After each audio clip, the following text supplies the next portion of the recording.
আসসালামু আলাইকুম everyone, welcome to back to my channel. আশা করছি সবাই ভালো আছেন, আমরাও ভালো আছি।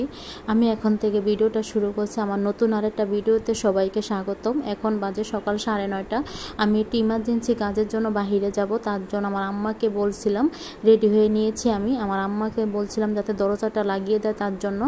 আপনাদের ভাইয়া বলেছিল জরুরি কাজের জন্য ব্যাংকে যেতে হবে আমাকে, তার জন্য আপনাদের ভাইয়া তো আসতে দেরি হবে, সন্ধ্যা হয়ে যাবে, তার জন্য আপনাদের ভাইয়া যেতে পারবে না, আমাকে যেতে হবে জরুরি কাজের জন্য ব্যাংকে। তার জন্য আমি এখন রেডি হয়ে নিয়েছি। দেখুন, আমি র্যাকের থেকে জুতাগুলো বের করে এখন রুমের থেকে বের হয়ে যাব। আম্মার সাথে কথা বলে নিয়েছি আমি না বাহিরে গিয়ে আর কোনো ভিডিও করিনি, ব্যাংকে যাওয়ার পরে কোনো ক্যামেরা অন করি, তার জন্য মানে এতটাই ব্যস্ত ছিলাম যে অনেকটাই সময় লেগে গেছে আমার বাহিরে, তার জন্য এখন আসছি আমি। এখন বাজে দুপুর 12:30। আমি মাত্র আসলাম, আসার পরে আম্মা মানে চলে গেল। আমার ইমার্জেন্সি কাজ পড়ে গেছে, বাড়িতে যাওয়া লাগবে, তার জন্য বাড়ির থেকে ফোন আসছে, তার জন্য আম্মা ইমার্জেন্সিভাবে চলে গেল। আমি আসছি, আর আমি এসে তারপরে গোসল করে নিয়েছিলাম, তারপরে ক্যামেরাটা অন করে আপনাদের সামনে আসলাম। এই যে দেখুন, আমি এখন ফ্রিজ থেকে আদা রসুনের বক্স সাথে পেঁয়াজ বাটা সব কিছু নামিয়ে নিচ্ছি। আর আমি মুরগির মাংস না আমি অফ ক্যামেরায় বেসিংয়ে রেখেছি, আমি আর ক্যামেরা করিনি। আমি এসে এগুলোর সাথে সাথে করে নিয়েছিলাম, মুরগির মাংসগুলো নামিয়ে নিয়েছি যাতে বরফটা গলে যায়, তার জন্য। আর এখন দেখুন, আমি আবার ফ্রিজের কাছে যাচ্ছি। আমার কালকের ভাত আছে নরমালে, ভাতগুলা নামাতে হবে, নামিয়ে দেখব ভাতগুলা ভালো আছে কিনা। যদি দেখি যে ভাত ভালো আছে, তাহলে ভাত রান্না করার সময় ভাতের সাথে ভাত দিয়ে ভাত রান্না করে নেব। এই দেখুন, আমি এখন ভাতে পানি দিয়ে দিচ্ছি। আসুন আপনাদেরকে কাছ থেকে দেখাই। দেখুন, বাটিতে আছে পেঁয়াজ, আর একটা বাটিতে কাজু বাদাম, কিশমিশ সাথে চীনা বাদাম দিয়ে আমি ব্লেন্ডার করে নিয়েছিলাম আমি মিক্সিতে, তার জন্য আমি আর ক্যামেরা করিনি। কালকে সন্ধ্যার সময় করে নিয়েছি, অফ ক্যামেরায় করেছিলাম।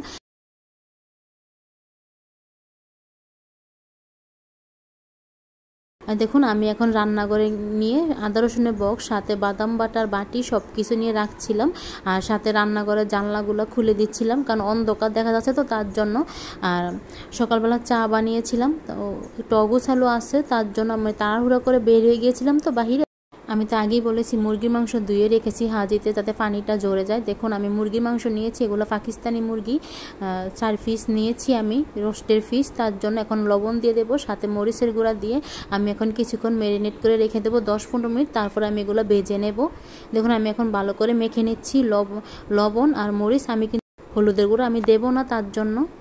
আর দেখুন, আমি চুলাতে ফ্রাই প্যানটা বসিয়ে দিয়েছি, ফ্রাই প্যানটা গরম হওয়ার জন্য চুলা ধরিয়ে দিয়েছি। আর বাইরে দেখুন বাতাস আছে। আমরা আজকে পোলাও রান্না করব, সাথে রোস্ট রান্না করব। আপনাদের ভাইয়া বললো রান্না করার জন্য। আমরা তো পয়লা বৈশাখে তেমন কিছু রান্না করিনি, তার জন্য আজকে আপনাদের ভাইয়া আসবে, তাই আমি না তেলটা বেশি করে দিয়েছি, যাতে বাসা তেলে পেঁয়াজের বেরেস্তা ভাজা যায়, তার জন্য আমি তেল বেশি করে দিয়ে বেরেস্তা ভেজে নেব। মানে বেশি করে পেঁয়াজের বেরেস্তা ভাজবো, যাতে পোলাওতেও দেওয়া যায় আর সাথে রোস্টেও, তার জন্য দেখুন আমি এভাবেই ভালো করে ভেজে নেব লাল করে।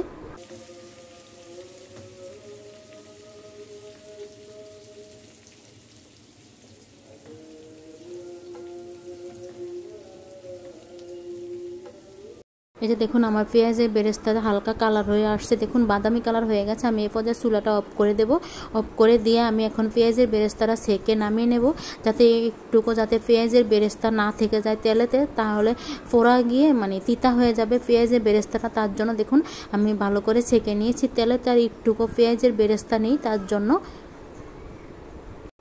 এখন না আপনাদের ভাইয়া ফোন দিয়েছিল, জিজ্ঞাসা করলো আমি বাসায় আসছি কিনা, তো বললাম যে আমি বাসায় এসে পড়েছি। তারপর আপনাদের ভাইয়া বলল আপনাদের ভাইয়া রওনা দিয়েছে, আপনাদের ভাইয়ার নাকি বাসায় আসতে 3:30 বাজবে। তারপর আমাকে বলল যে তুমি কি করতেছো, বললাম যে রান্না করতেছি। দেখুন, আপনাদের ভাইয়ার সাথে কথা বলছিলাম, আর আমি এই জায়গায় রোস্টের পিসগুলো ভেজে নেব। আমি রোস্টের পিসগুলো ফ্রাই প্যানে দিয়ে দিলাম, সবগুলো একসাথে দিয়ে দিছি। দেখুন, আমার 1 ফিট ভাজা হয়ে গেছে, আমি আরেক ফিট ভেজে নেব উল্টিয়ে। এরকম করে আমি লাল করে ভেজে নেব, এর সাথে বেশি কড়া করে ভাজবো না আমি।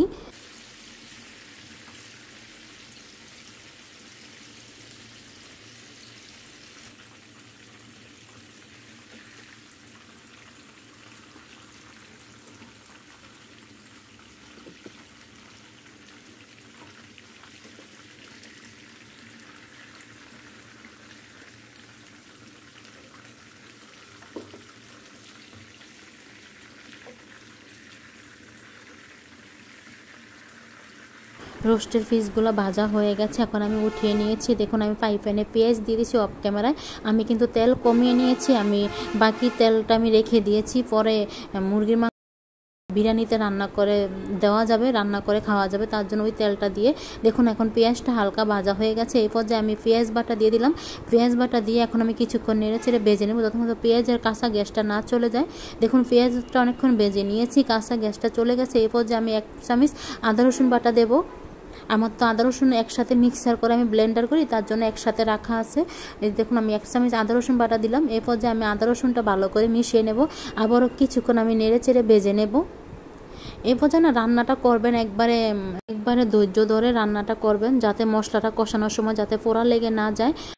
ফোড়া লেগে গেলে খেতে ভালো লাগবে না, তার কারণে মশলাটা যখন কষাবেন বা ভাজবেন তেলেতে তখন ধৈর্য ধরে করবেন, যাতে নিচে তলানিতে না লেগে যায়, তার জন্য বললাম আমি। দেখুন আমার মশলাটা কষানো হয়ে গেছে। এ পর্যায়ে আমি লবণ দিয়ে দিলাম, সাথে আমি 1 চামচ মরিচের গুঁড়া দিয়ে দিচ্ছি। এখন ভালো করে নেড়ে চেড়ে মিশিয়ে নেব। তারপর আমি দেখুন আমার মরিচের গুঁড়া দেওয়ার পরে মশলাটা কষানো হয়ে গেছে, মশলাতে তেল ছেড়ে দিয়েছে। এরপর যে আমি বাদাম বাটা দিয়ে দেব, মানে বাদাম বাটা সাথে কিশমিশ আর কাজু বাদাম একসাথে আমি বেটে নিয়েছি। এটা দিয়ে ভালো করে নেড়ে চেড়ে আমি ভালো করে কষিয়ে নেব, কষিয়ে রান্নাটা করব। তার জন্য আমি আগেই তো বলেছি রান্নাটা করবেন ধৈর্য ধরে, তো দেখবেন রান্নাটা ভালো হবে। দেখুন আমার মশলাটা কষানো হয়ে গেছে। এরপর যে আমি রোস্টের পিসগুলো দিয়ে দেবো, যে আমি রোস্টের পিসগুলো বেজে রাখা রোস্টের পিস দিয়ে দিলাম। রোস্টের পিসগুলো দিয়ে আমি কিছুক্ষণ নেড়ে চেড়ে মিশিয়ে নেব মশলার সাথে।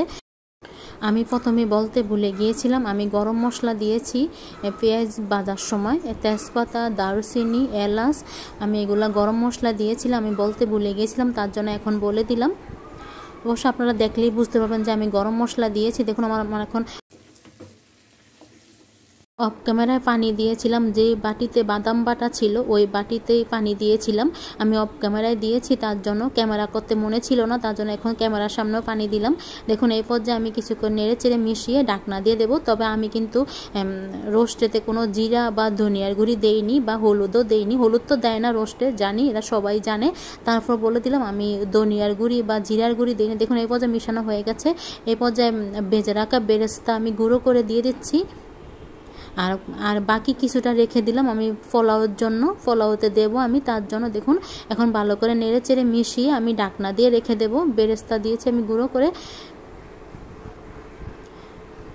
এই দেখুন আমি এখন ভালো করে নেড়ে চেড়ে মিশিয়ে নিয়েছি। এই পর্যায়ে আমি ঢাকনা দিয়ে রেখে দেব, ঢাকনা দিয়ে আমি রান্নাটা করব। এই যে দেখুন এই পর্যায়ে আমি ঢাকনাটা উঠিয়ে নিচ্ছি, আমার চিকেন রোস্টটা কষানো হয়ে গেছে। এই পর্যায়ে আমি কিছুক্ষণ নেড়ে চেড়ে নেব, তারপর আমি দুধ দিয়ে দেব। আমি না গুঁড়া দুধ হালকা কুসুম গরম পানিতে আমি গুলে নিয়েছি, আমি গুঁড়া দুধটাই দিয়ে দেব। আপনারা চাইলে লিকুইড দুধও দিতে পারেন বা নারকেলের দুধও দিতে পারেন, আমি গুঁড়া দুধটাই দিয়ে দিলাম। দেখুন আমি এখন ভালো করে নেড়ে চেড়ে মিশিয়ে নেব। এই পর্যায়ে আমি আর কোনো পানি দেব না, এই গ্রেভিতেই রান্নাটা হয়ে যাবে। আমি না এই চুলাতে পোলাওটা রান্না করে নেব। দেখুন আমি প্রথমে বাটার দিয়ে দিচ্ছি, বাটার দিয়ে আমি বাটারটা গলে গেলে আমি পেঁয়াজটা ভেজে নেব।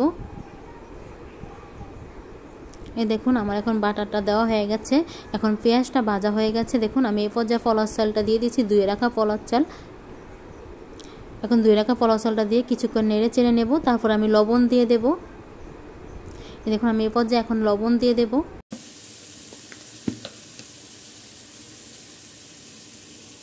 আমি লবণ দিয়ে দিলাম, লবণ দিয়ে আর কিছুক্ষণ ভেজে নেব নেড়ে চেড়ে পোলাও চালটা।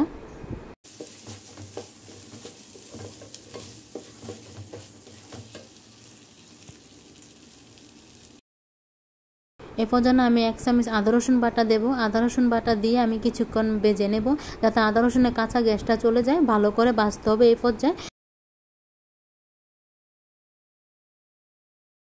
আমি না এই পাশে চুলায় পোলাও চালটা ভেজে নিচ্ছি, আরেক চুলাতে আমি রোস্টটা বসিয়ে রেখেছি, ওটা অল্প আছে হবে। আর আপনাদের ভাইয়া ফোন দিয়েছিল, আপনাদের ভাইয়া বললো যে আমাকে ব্যাংকের কাজ মানে সারতে পারছি কিনা, তাই বললাম যে না আপনাদের ভাইয়াকে লাগবে, তার জন্য বললো যে আপনাদের ভাইয়া আজকে আসবে, তো তাই কালকে যাবে মানে সকালের দিকে, সেটা বলছিল আমার সাথে। আপনাদের ভাইয়ার সাথে কথা বলছিলাম আর আমি যা কাজ করছিলাম। দেখুন আপনার সাথে কথা বলতে আমার পোলাও চালটা ভাজা হয়ে গেছে। যত বেশি পোলাও চালটা ভাজবেন লাল করে, তত দেখবেন পোলাওটা ঝরঝরা হবে। তবে দেখুন আমার পোলাও চালটা কীরকম ঝরঝরা হচ্ছে, দেখলেই বুঝতে পারবেন। এরপর যে আমি পানি দিয়ে দেবো। দেখুন আমি এই মগেই মেপে আমি চাল নিয়েছি, আর এই মগে আমি 2 মগ পানি দেব। অবশ্যই গরম পানি দেবেন, মানে ঠান্ডা পানি দেবেন না। আর কেউ চাইলে গুঁড়া দুধ দিতে পারেন বা লিকুইড দুধ দিতে পারেন, তবে আমি আজকে কোনো মানে গুঁড়া দুধ বা লিকুইড দুধ কিছু দেবো না। দেখুন এরপর যে আমি পানিটা দিয়ে দিচ্ছি, পানিটা দিয়ে আমি কিছুক্ষণ নেড়ে চেড়ে নেব। আমার মনে হয় আরেক পোলাও রান্না করার ক্ষেত্রে কিন্তু যেই কাপ মেপে আপনারা চাল নেবেন ওই কাপ দিয়ে পানি দেবেন, দেখবেন যে পোলাওটা মাপ মতো পানি হবে। তার জন্য পোলাও রান্নার ক্ষেত্রে দেখুন এই চুলাতে আমার রোস্টটা রান্না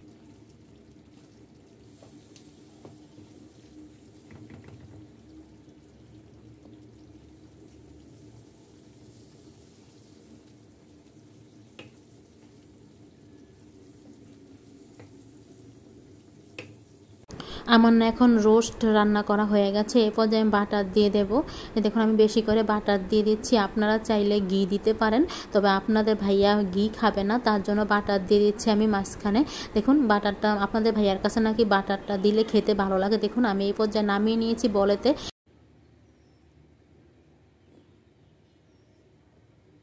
আসুন আপনাদেরকে কাছ থেকে দেখাই। দেখুন আমি ঢাকনাটা সরিয়ে নিয়েছি। পোলাওটা কত সুন্দর গ্রান বেরিয়েছে, তবে আপনারা পাননি পোলাওর গ্রান, তার জন্য আমি বললাম, ভয়েস ওভারে বলে দিলাম আপনাদেরকে। দেখুন আমার পোলাও রান্নাটা হয়ে গেছে, কতটা ঝরঝরা হয়ে গেছে। আমি যে দেখছিলাম, আপনারা দেখলেই বুঝতে পারবেন। এই যে দেখুন একটার সাথে একটা কিন্তু লেগে নেই, তার জন্য বললাম আমি। দেখুন অনেকটাই ঝরঝরা হয়েছে। এখন আমি চেক করব। যে দেখুন আমি আপনাদের সামনে চেক করেছি, আমার সিদ্ধ হয়ে গেছে, আর বেশিক্ষণ লাগবে না। এখন আমি চুলাটা বন্ধ করে দিয়ে ঢাকনা দিয়ে দমে বসিয়ে রাখবো। আপনাদের ভাইয়া আসলে একসাথে খাওয়া দাওয়া করব দুপুরে। দেখুন আজকেও কত হাঁড়ি পাতিল জমেছে। যখন রান্না করতে আসছিলাম তখন পানি ছিল না লাইনে, তার জন্য আমি সব ভরিয়েছি বেসিংয়ে। দেখুন এখন রান্না হয়ে গেছে, এখন সব কিছু ধুয়ে নেব। আর অনেক বেশি আজকে হাঁড়ি পাতিল জমেছে বেসিংয়ে, তার জন্য বললাম থালা বাসন। দেখুন আমি সব কিছু এখন আগে সাবান দিয়ে মেজে নেব, তারপরে বাকিগুলো ধুয়ে নেব। আর এখন না আপনাদের ভাইয়ার সাথে কথা বলছিলাম ফোনে, আপনাদের ভাইয়া ফোন দিয়েছিল। আপনাদের ভাইয়া আমাকে ফোন দিয়ে জিজ্ঞাসা করছে আর মানে কতক্ষণ রান্না করতে লাগবে আমার। আপনাদের ভাইয়া তো অস্থির হয়ে গেছে, গরমে দিয়ে কীভাবে রান্না করছি আমি। কারণ আমরা তো আমি বললাম যে আমরা পয়লা বৈশাখে কিছু রান্না করিনি, তুমি ছিলে না। আর আম্মা তো মুরগির মাংস খায় না, আপনারা জানেন। আমি ভয়েস ওভার আরও একবার বলেছি ভিডিওতে, আমার আম্মা মুরগির মাংস খায় না, আমার আম্মা শুধু গরু মাংস খায়। তার জন্য রান্না করতে পারিনি আমি। আর বাসায় গরু মাংস ছিল না, আর এই জন্য এই যে দেখুন আপনাদের সাথে কথা বলছি আর এই জায়গায় দোয়া হয়ে যাচ্ছে। আর আপনাদের ভাইয়ার সাথেও বলছিলাম আর কতক্ষণ লাগবে আসতে। আপনাদের ভাইয়া বললো যে আর আধা ঘন্টা লাগবে আপনাদের ভাইয়া বাসা আসতে, তার জন্য। আর দেখুন আমি এই জায়গায় কথা বলছি আর প্লেট বাসনগুলো মেজে নিচ্ছি। আর এখনও না মানে পানি অল্প আসে, মানে বেশি আসে না লাইনে, তার জন্য। তারপরে সমস্যা নেই, আমি আগে বেসিংয়ে তারপরে আমি একবারে ধুয়ে নেব। তারপরে এগুলো ধোয়ার পরে বাকি কাজগুলো করে নেব আমি। আজকে যেই পরিমাণে থালা বাসন বেসিংয়ে ভরে গিয়েছিল, আমি তো ভাবছিলাম যে আমি তো না জানি কখন থালা বাসনের নিচেই পড়ে যাই। কারণ যখন দেখা গেছে পানি থাকে তখন চুলা জ্বালানো থাকে, তখন কাজ করা যায় না বেসিংয়ের সাইডে। আপনাদেরকে আমি ভিডিওতে দেখিয়েছিলাম যে চুলা জ্বালানো অবস্থায় কাজ করতে গেলে চুলার তাপটা পুরো শরীরে লাগে, মানে চুলার আঁচটা, তার জন্য বললাম আমি। আর চুলা অফ করে কাজ করতে গেলে দেখা গেছে পানি পাওয়া যায় না ঠিক মতন। বাসা ভাড়া থাকি, তার জন্য যারা বাসা ভাড়া থাকে তারা অবশ্য জানে যে পানি পেতে সমস্যা হয়। তারপরে আমরা অনেক ভালোই পানি পাই, তা সেই তুলনায় অনেকে তো দেখি যে বাসা ভাড়া থেকেও পানি পায় না। আমার অনেক পরিচিত লোকই আছে যে পানি পায় না ঠিক মতন, গোসল করার জন্য পানি পায় না, নামাজের ওযুর করার জন্য পানি পায় না। তা সেই তুলনায় আমরা কিন্তু অনেক ভালোই আছি, যেটা বলবো। এই যে দেখুন আমি আপনাদের সাথে কথা বলছি আর কাজগুলো করা হয়ে গেছে। এখন আমি এগুলো তাকের উপরে রেখে দেবো। আপনাদেরকে বলেছি আমি তাকের উপরে রাখি। এই যে দেখুন আমি এখন সামনের রুমে চলে আসছি। আমার সামনের রুমটা একটু অগোছালো আছে, বিছানাটা কেউ দেখলে বাজে মন্তব্য করবেন না, যে ভাববেন না যে সকালবেলা বিছানা গোছাইনি। আমি সকালবেলা বিছানা গুছিয়েছিলাম। আমি যখন চলে গিয়েছিলাম আমার আম্মা শুয়েছিল সামনের রুমে, তার জন্য একটু অগোছালো ছিল। আমি আসার পরে না আমি রান্নাঘরে চলে গিয়েছি, তারপরে আমি আর সামনের রুমে আসিনি। আমি রান্নাঘরে আর ডাইনিং রুমেই ছিলাম, তার জন্য আমি আর বিছানাটা গোছাতে পারিনি। এখন আমি বিছানা ঝাড়া দিয়ে নেব। আর একটু উপরের দিকে উঠিয়ে দেবো, মানে নিচের দিকে নেমে গেছে তার জন্য। আর বিছানার চাদরটা আজকে আর পাল্টাবো না, কারণ বাইরে এই বৃষ্টি এই রৌদ্র, কারণ এই পাল্টালে এখন যদি ধুয়ে দিই দেখা গেছে বিছানার চাদরটা শুকাবে না, তার জন্য। আর দেখুন আপনাদের ভাইয়াকে ফোন দিতে হবে, আপনাদের ভাইয়া না এখনও আসতেছে না, আধা ঘন্টা হয়ে গেছে। আপনাদের ভাইয়া বলল যে আধা ঘন্টা পরে, মানে আধা ঘন্টা সময় লাগবে বাসায় আসতে, তার জন্য এখনও আসতেছে না, তার জন্য একটু টেনশন হচ্ছিল আমার, মানে টেনশন। ভাইয়াকে ফোন দেব, আগে আমি বিছানাটা গুছিয়ে নিই, তারপরে দেখুন আমি উপরে না ফ্যানটা অফ রেখেছি, তার জন্য গরম লাগতেছিল।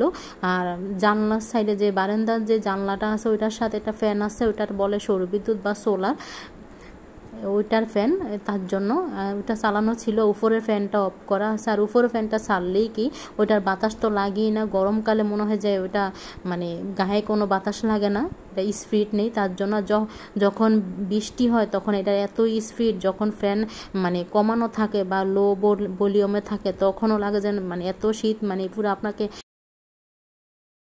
কম্বল খাতা, তার জন্য বললাম আমি ভয়েস ওভারে। এই যে দেখুন এখন আমার বিছানা গোছানো হয়ে গেছে, বালিশগুলো রেখে দিয়েছি, বালিশের উপরে তয়লাটা দিয়ে দিয়েছি, আর সাইডে দিয়ে আমি কোল বালিশটা রেখে দিয়েছি, সাথে খাতাটা বাস করে রেখেছি। আর দেখুন এখন বিছুনটা খাটের সাইডে রাখবো, কারণ কখন কারেন্ট চলে যায় বলা যায় না, পরে দেখা গেছে।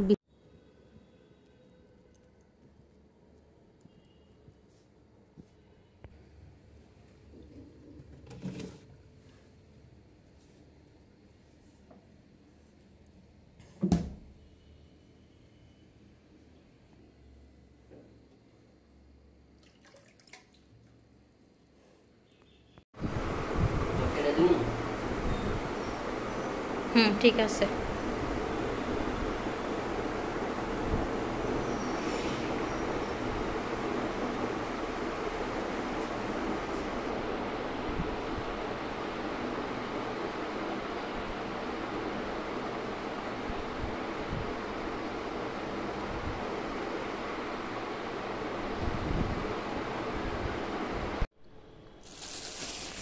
আম,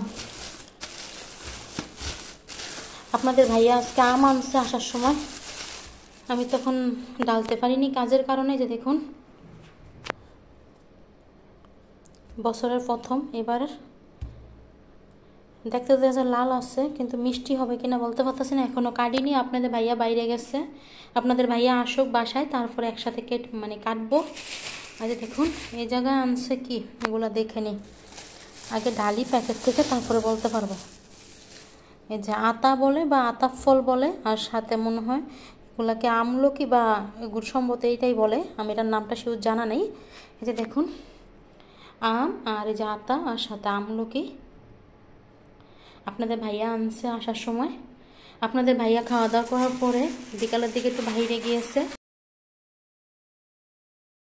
একসাথে খাবো আমরা, তার জন্য আমি আর আম কাটি না, রেখে দিলাম।